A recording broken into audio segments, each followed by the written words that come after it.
already know what it is. It's Barbershop Conversations. Hit the subscribe and the like button today. No reason. And he's never done an interview. He's never been public. I don't even know how to do sound. I don't know what he sounds like. I've never heard this man do interviews. I wish every once in a while, Al Haymon would talk, but hey, if you can't make the dude talk, you can't make the dude talk. But I'm trying to figure out, I looked at Al Haymon's history, his Wikipedia and stuff, don't have a criminal record. You can't find really nothing on him. Mm.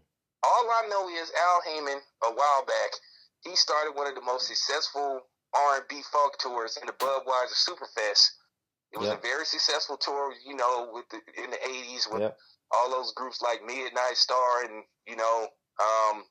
Atlanta Star and the Isley Brothers, all them kind of guys. It was a very successful funk concert tour, and it led to bigger things. Yep. So that's pretty much all I can think of when it comes to Al Haymon. Yep. And that was very successful.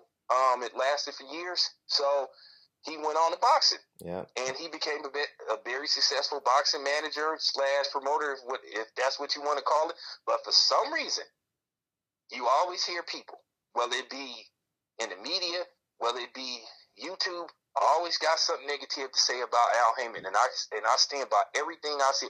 Had Bob Arum or Oscar De La Hoya or somebody white started PBC, they would be saying, "Oh, this dude is the greatest. He brought boxing back to he brought regular boxing back to free TV, and this man should be, commended." But then because it's Al Haymon, you had everybody and their mama shitting on PBC, putting Al Haymon down, attacking Al Haymon, attacking the fighters, just putting it down, trying to kill it from the beginning, saying that PBC is going broke and PBC won't last. Well, PBC just had a card yesterday, and PBC got a card coming up in March. So how's PBC not going to last? And I don't understand. Why do you want something to fail so bad, but you claim to love boxing so much? Mm-hmm. You're right. And to sum up the success of PBC, let's not forget Manny Pacquiao was on Top Rank Pay-Per-View Network. So they're actually taking a page from Al Haymon. You know what I mean? Like the business model, the subscription-based channel is going to be a thing of the past. And let's be clear, if Triple G and Canelo loses, Al Haymon has every piece of the chess puzzle, every piece on the chessboard. So it could be a big first half of the year for PBC if they come up with these wins. It's going to be tough. But if they come up with these wins, Golden Boy will be on his hands and knees. Well, I'm gonna tell you something. I'm looking forward to that fight. Just as a boxing fan, I keep forgetting once again. Now, what was everybody saying? Oh, Al Haymon, he won't work with anybody. All his fighters in house. Well, here we have Triple G fighting. Daniel Jacobs, a PBC fighter, Al Haymon fighter, and then you have Julio Cesar Chavez Jr., Al Haymon fighter, fighting Canelo Alvarez. And I'm going to tell you something, a lot is on the line for Canelo to win that fight, and that's what people don't realize. I never really got a chance to put that out, but this fight is big for Canelo because, keep in mind, we already know we know it's well documented about Julio Cesar Chavez Jr.'s lack of discipline, him being lazy, him not making weight. But keep in mind, he does have a size advantage over Canelo. I mean, you're talking about, Junior's what, 6'1", 6'1 and a half, 6'2 possibly, and then you have Canelo that's maybe 5'9".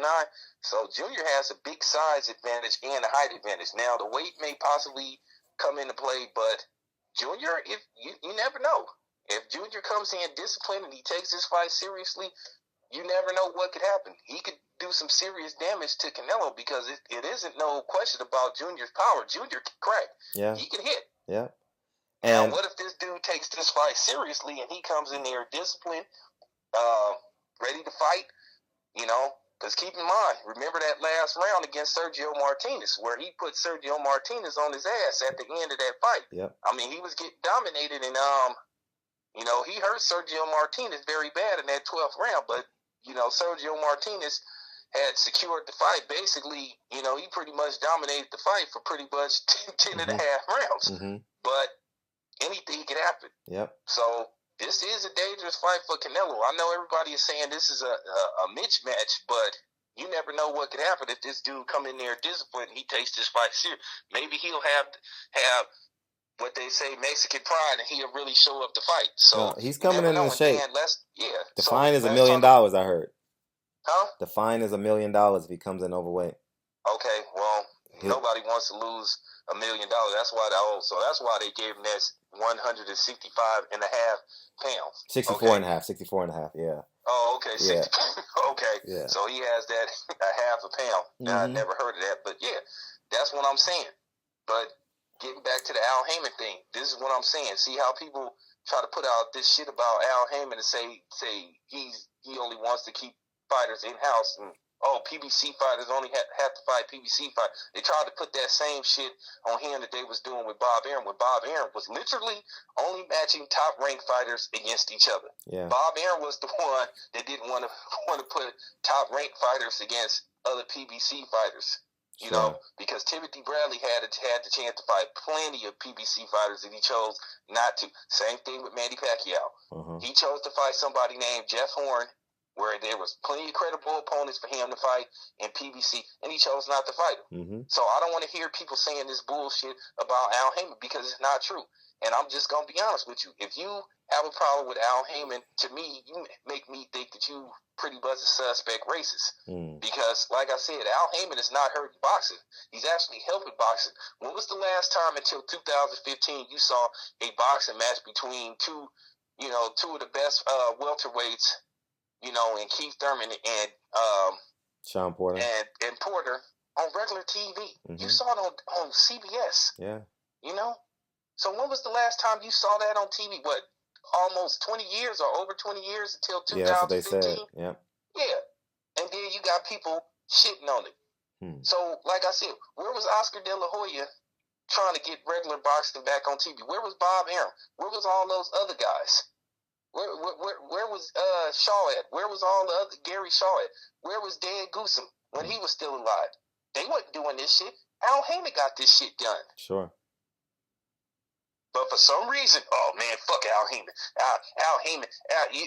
All you seen was lies. You seen people making videos saying Al Haymon was giving his fighters slave contracts and shit. Just people blatantly lying, making up shit. People who had YouTube channel just to get views and shit. You just seen all the hate come towards Al Haymon's way. Come on, man, get the fuck out of here, man. We know what's up. And to sum it up, in my eyes, Cesar Chavez was the first Mexican fighter I disliked because of the Mildred Taylor issue. I was a little kid. That was my introduction to boxing and black versus brown in the ring. And if Chavez Sr. allows Al Haymon to manage his son. Now, let's take into account how powerful that word son is. And to continuously allow him to represent his son.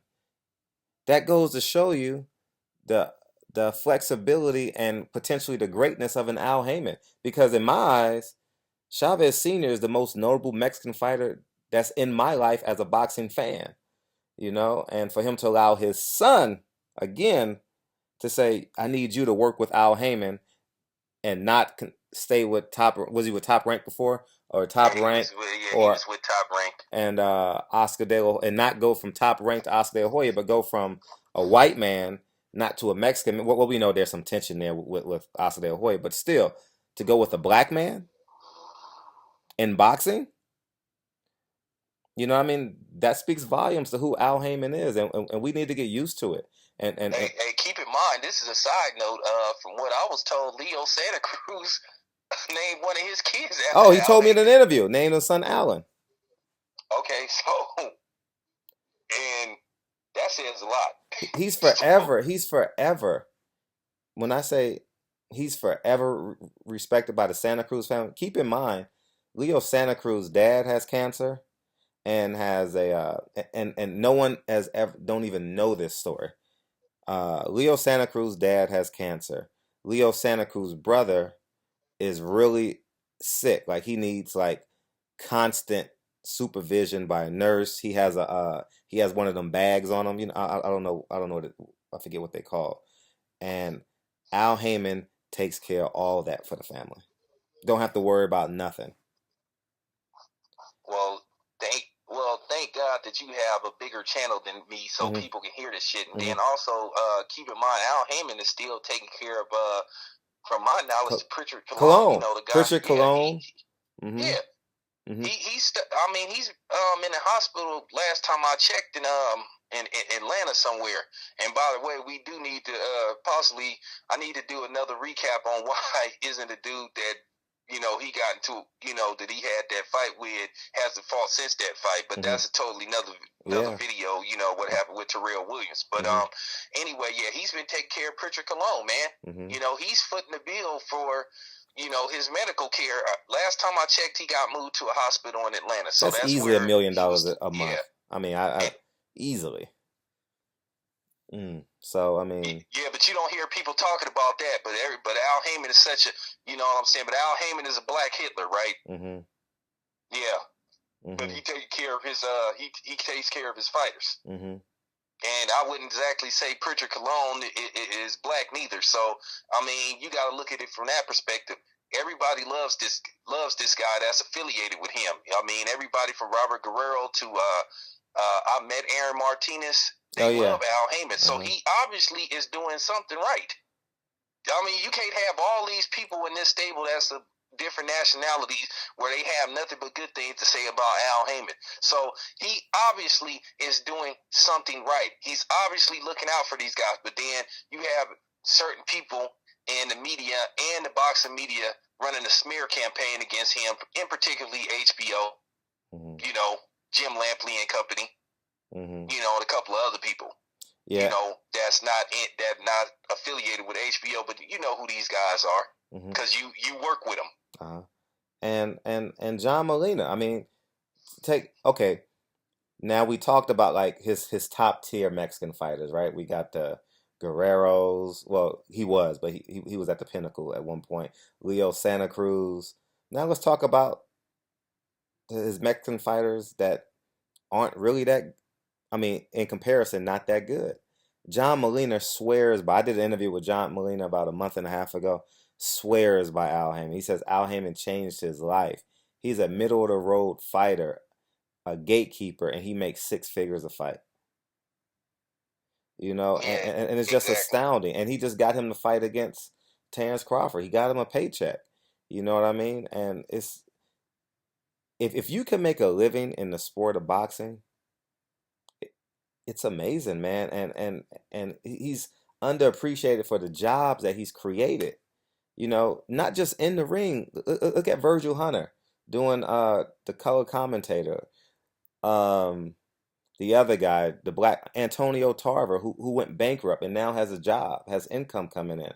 You know what I mean? And the Porters, they did commentary for a fight in Vegas.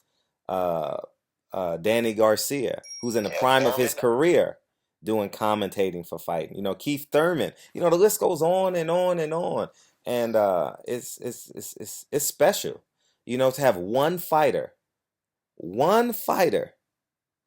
speak bad about Al Heyman publicly, and that was Vardarosian. Am I saying his name correctly?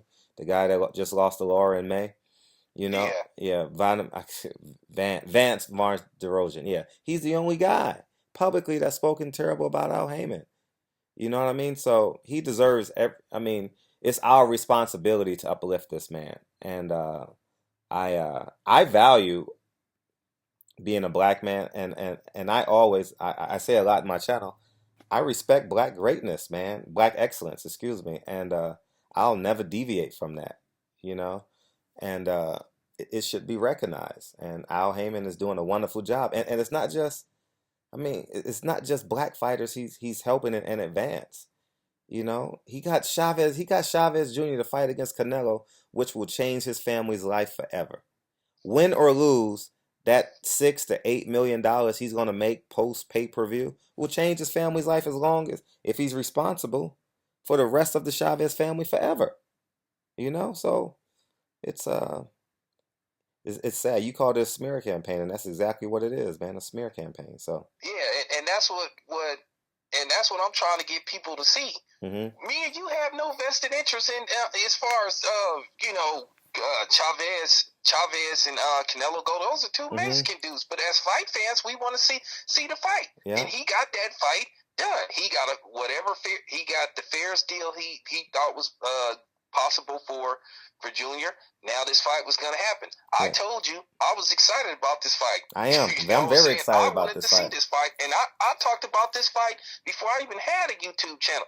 To me, I think it's a dream matchup, and it finally came true. They found a way to get it done. They got past the weight issues. They got past the money issues. They got past the the Mexican culture issues, and now this fight is going to happen. I know it's very few people, and I'm gonna be honest with you. I don't care what color you are. If you not looking forward to this fight, then something wrong with you. Yeah. You not keeping it 100, because I'm excited about this fight. I can't wait to see it. I've already went on record to say and said if this fight is in Las Vegas or Los Angeles, I possibly will be in attendance. So, and like I said, this is more proof about what type of guy Al Haymon is. He looks out for everybody. And, as a black man, like I said, I have to support him. I have to, man. I have to, because he's taking care of people. And I want to say something else.